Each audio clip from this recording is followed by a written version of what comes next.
So I wanted to give you a bit of a life update. This past semester has been quite interesting for me. Um, and I wanted to start by reading a piece of writing that I composed during a time when things were kind of up and down, inside out sort of thing. It's called Who Are We? Now, I must admit that the title probably needs some work, and you'll probably see what I mean. You'll see what I mean after I'm done reading this. Um, so, I lost my grandmother, my father, my cousin, and my uncle in the last 3 to 4 years. This has really transformed my life, and I have realized some things. We have so many artificial constructs. These constructs range from race to religion to class, all of which divide us. These divisions have resulted in the fact that we have forgotten the most important thing, that we are human. Poke yourself with a needle. What do you see? Red blood. Regardless of your skin color, everyone's blood is red. All over this planet, we have people who speak different languages, have different stories to tell, yet we are all the same. We are human beings. Sadhguru Jaggi Vasudev, a yogi and mystic from India, has said that we basically must no more press for new technologies as a priority, but higher human consciousness should be our priority. He has said, too, that if we do not do this, that our technological advances will destroy us. Think about it. We are tearing down ourselves because we work, and we work, and we work. And what do we get? We gain more knowledge, right? More theory. That is unfortunately ignored by some rather than being free to flourish, and rather than being free to flourish, is governed by human constraints of money and corporate greed in many cases. How dare I say that? Well, let's think about this. For the past few years, we have heard time and time again. Now, let me stress that I'm not getting political here. I'm asking you to step outside the box, take off your political hat, and think about it from a different dimension for a moment, okay? So, for the past few years, we have heard time and time again of a person whose reality star fame has made him a celebrity worldwide. Yet this person is extremely rude, bigoted, and demonizes a collection of fellow humans simply because of their belief in one of our many artificial and different constructs, in this instance, the Muslim religion. Now, I must also stress, I mean no offense or any naysay to anybody who believes in it. But if you think about it, and I mean really, really think deep, you realize that it's a man-made construct. Even if people may feel religion is divinely inspired, there had to be a human being who first thought up the concept.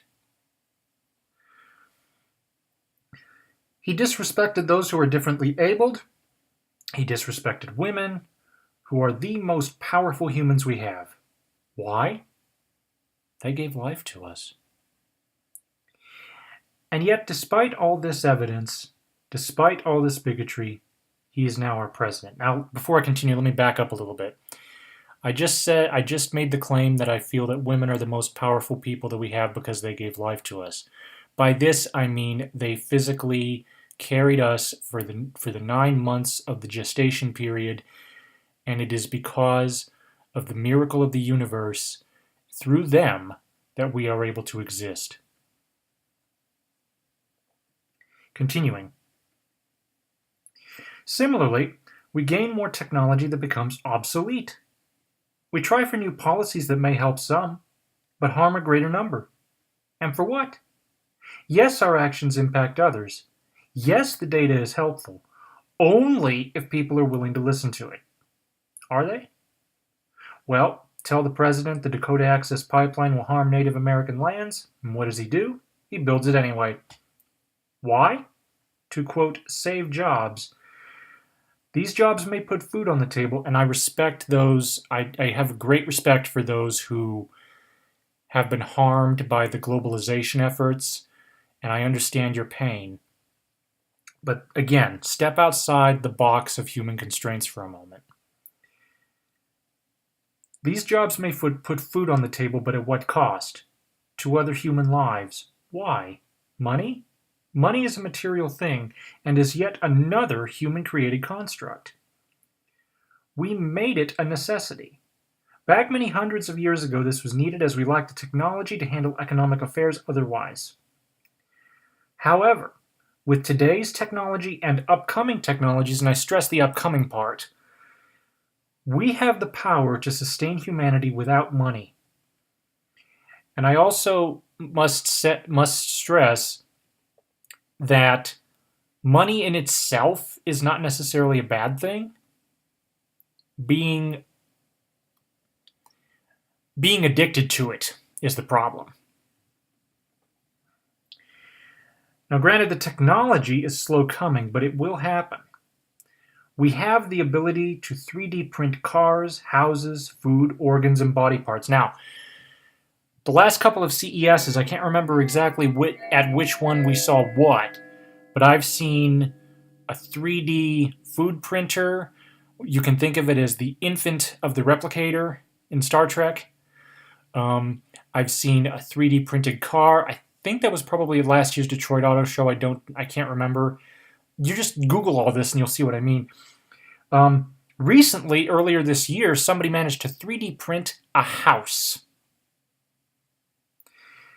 And then in the medical industry, like I said, organs, body parts, and so forth. It's really it's fascinating. But then we have the question, is technology the answer, though? Only if used wisely. Our knowledge must be used for a singular purpose, to aid the global good. For many, this is happening. For many, it is not. The discrepancy must not exist if we are to gain a sense of a singular humanity. If we can help one, we must help them all. And a lot of people are saying, well, we've got systems in place to do this, this, and this, and who created those systems? Human beings, right? We have the ability to completely turn everything upside down and push for a global good if we choose to. And that is the main question.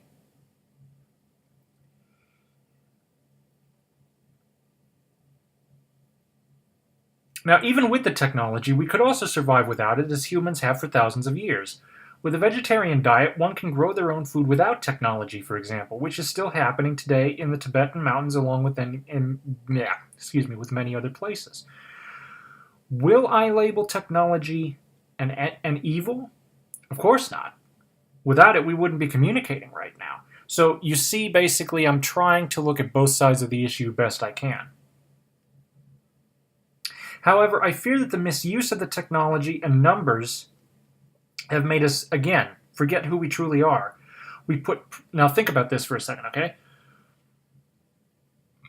Excuse me. Sorry.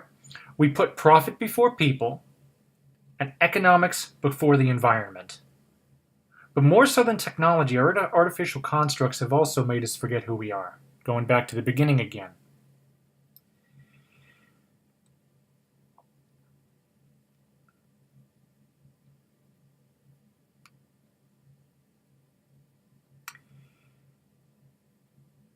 So there is an example further on in the writing that is a little graphic, so I will spare people who might be sensitive. But the point that section makes is that regardless of who we are on the outside, we are all humans on the inside, and we need to respect each other as human beings. That is above all the most important thing.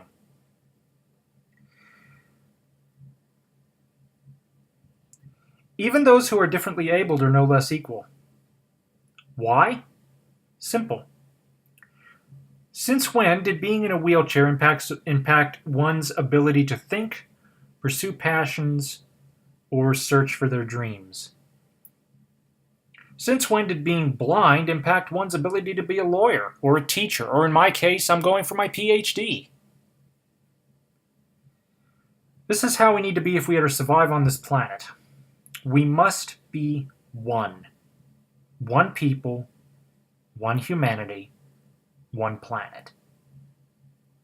We only have two choices: survive or go extinct. And it's rather interesting that I just choose today to read this, because if you search the local news, theoretical physicist Stephen Hawking has pushed up our prediction date for when we must colonize other planets or go extinct. Originally, he predicted 1,000 years. Now he's predicting 100. Things are a lot worse than we thought. So back to my writing. You respond with, yes, according to you, and then try to use some of my own logic against me. This is fine. It does not offend me. My reply to you, however, is, what's the alternative? Jump in our spaceship and fly to the next inhabitable planet? Have a safe trip. See you in approximately 700,000 years. And that's just one way. If you count coming back, the total round trip will be 1.4 million years with present technologies. Don't believe my numbers? Don't take my word for it. Simply ask Google how far it will take to travel 40 light years, which is the distance of the nearest habitable planet in the Goldilocks zone, a collection of planets which could, in theory, sustain human life. We see things in the immediate future, such as a week or two, not in the distance, such as a year or two. This is a flaw of the human condition. Our perception of time as a linear construct has limited our ability to predict future actions and consequences. However, while we cannot see into the future, data can help predict it. Will these data prove faulty? There's always an inherent risk, but at the very least, as a humanity, we should listen. We must all try to forge ahead with common sense initiative to make our mother happy. By this, I mean our singular mother, who is beautiful Earth. I don't look up at the sky. I look down on the earth. What do I see? Humans. Humans helping other humans, yes, but also humans hurting other humans. Not Africans, not French, not Americans, but simply humans. That's all we are. Humans in groups, helping other humans in groups, but also fighting other humans in groups. Why are we fighting our own flesh and blood? We must help one another, not hurt them. You may say, I don't know that person. Could you get to know them? Certainly. What would you find out? That they have the same hopes and fears of any human. Now, what I mean by that is their personal hopes and fears may be different, but they still have hopes and fears, period, as a general thing, right? You may assert that you have nothing in common. Really? Consider this. Do you breathe air? Do you drink water? Do you bleed blood? Do you feel passion? If you answered yes, I would say that you and this other person already have a lot in common. Humans must do only one thing with other humans on this planet, and that is help and love one another as a singular, unified globe. Until our unified willingness to prevail as a globe rises, we will forever be shackled by artificial constraints. Said constraints will leave us destroying our home and our loving mother. Makes one sad, doesn't it? So I leave you with a singular question. What's it going to be?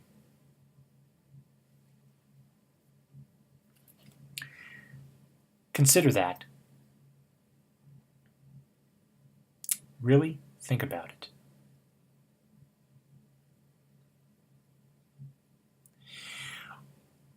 This semester for me has been very stressful, and as a result, my chakras have come out of alignment. And a lot of you are probably looking at me and thinking, what in the world am I talking about? The chakras can be thought of as the life force of humans, and there are 7 of them. 7 individual chakras, each responsible for their own thing. Now, I've put chakras in the tags of this video, so if anybody out there who is more experienced at this than I am is watching, let me just say that I've very recently gotten into this and have found it to be a great help. I've gotten into chakra balancing and cleansing meditations. If there's anything that I say going forward regarding the chakras that I may have miscommunicated, I would more than be happy to entertain your comments below. So like I said, there are 7 chakras. In my case, now I'm not going to go into the specifics.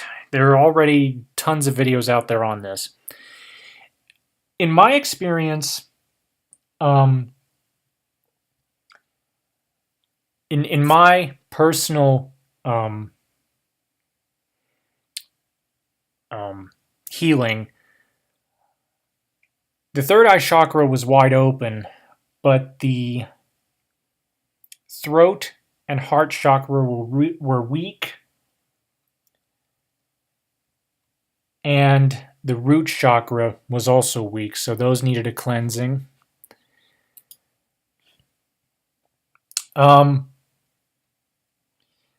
Basically, the third eye deals with insight and is blocked by illusion. I didn't have any illusions. I saw pretty straightforward. One of the chakras, like I said, that was blocked was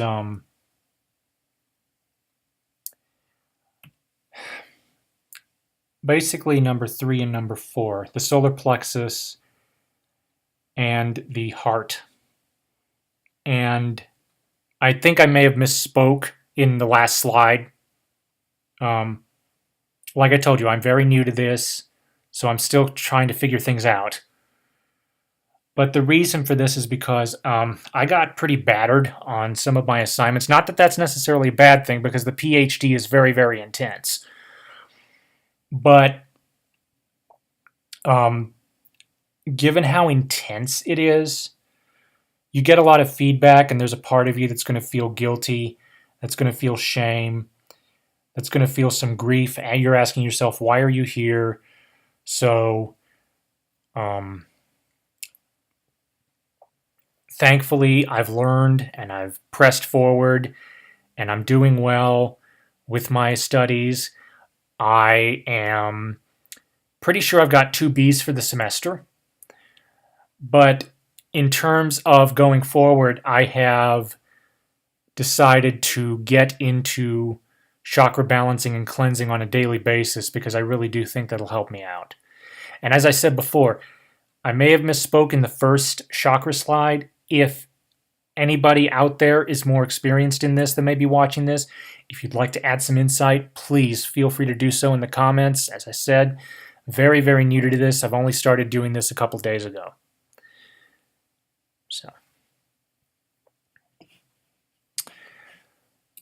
So let's go back to my writing for a moment.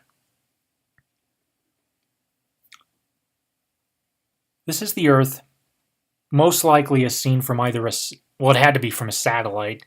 It's too close to be from the moon. But look seriously, look at this. Look at this. Do you see? What do you see? I don't see different countries. I see different land masses, yes. But in the end, what is there? Just one habitat, right? Just one big, blue, floating habitat out in the vacuum of space. This is our home. And it pains me knowing that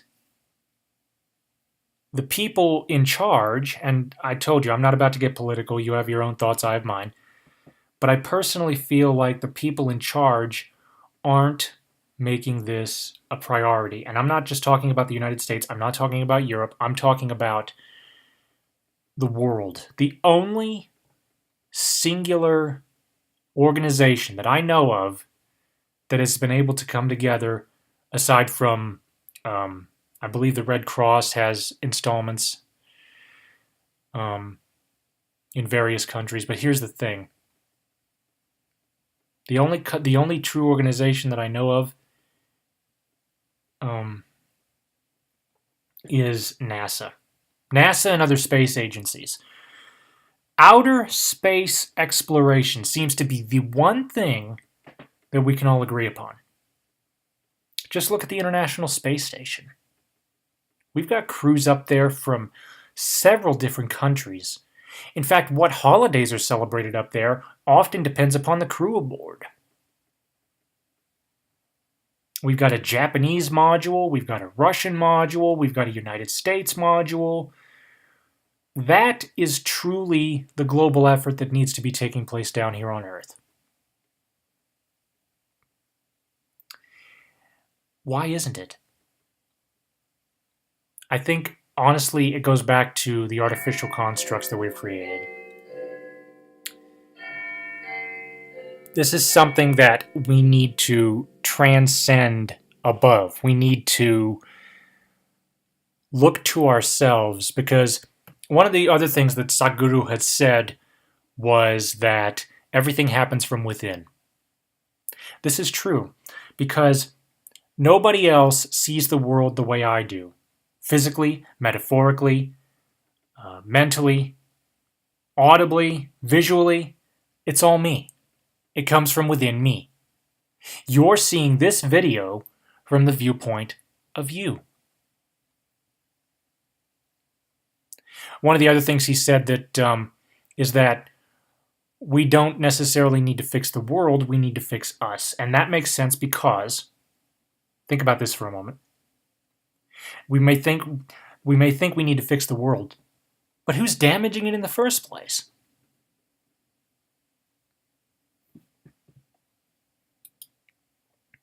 Here is our galaxy, as seen from Earth. That glowing part is the center. Out there are billions upon billions of hydrogen gas-burning stars.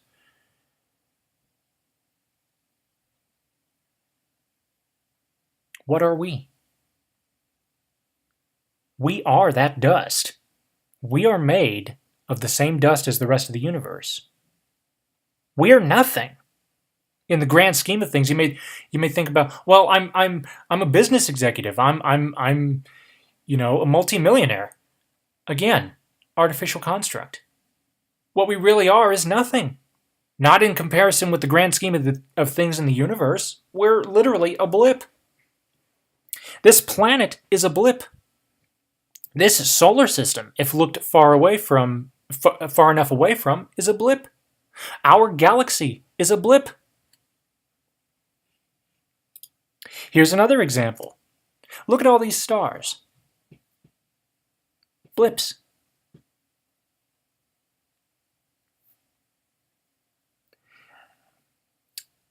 If something were to happen to us, and say about a millennium from now, aliens came to visit us, we wouldn't be here. Because when I say something happens, I'm talking about something catastrophic, something that ended our existence. Our planet may be here, but we wouldn't. The only remnants of our existence would be that of our creations, our man-made creations. And I guarantee you an alien race would look upon it and with as much wonder as we do about the unsolved mysteries of past human civilizations, like the Mayans.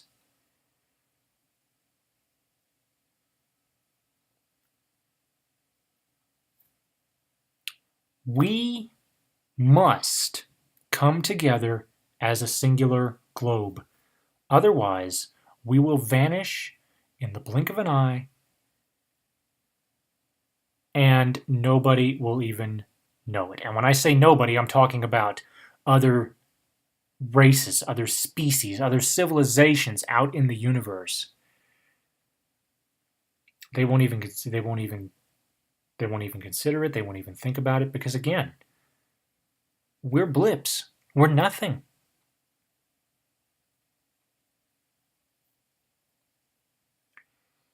It's interesting. We think we are so advanced, and in many ways, for what we are, right? I'm able to communicate with you now through the internet.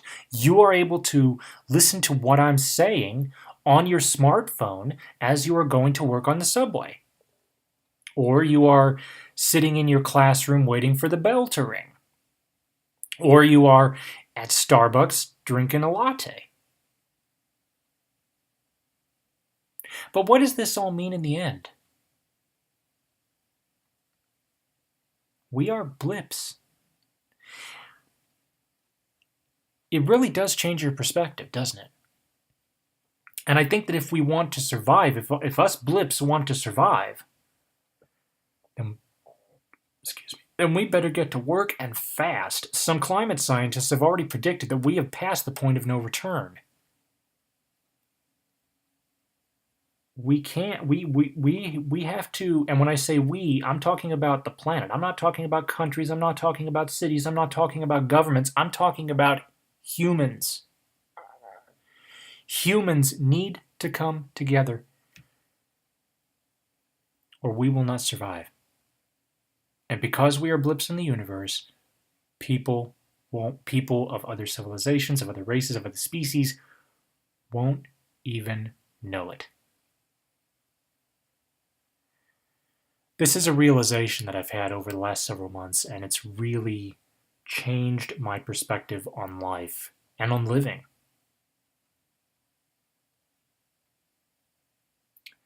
What are your thoughts? Thank you for watching. Comments are welcome, and have a nice day.